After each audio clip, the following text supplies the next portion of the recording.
One of my employees has a, let's call it a larger than life personality and is always dominating meetings and really the work itself. What can I do about this?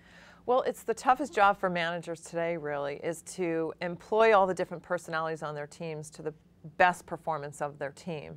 The first thing you have to do is find out, is that person's personality really a good fit for the role that they're in? Should I just have that person work individually and separate from the team, or is that kind of avoiding the issue and circumventing the problem? It kind of is, because just imagine if they enjoy working in teams and all of a sudden one day they come into work and find out, okay, now you're working all by yourself in your office. It's almost like a punishment. Right, you don't want to do that. So what you need to do is really invite them in and have a conversation about, I've seen you doing this and it seems to have an impact on this on our team. Can we talk about that a little bit more? You want to find out where they can be best employed on the team.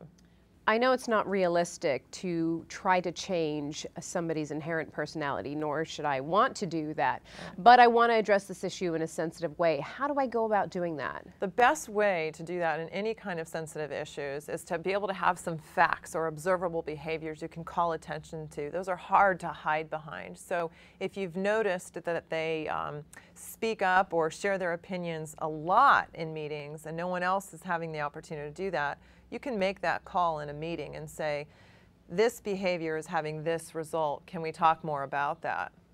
In summary?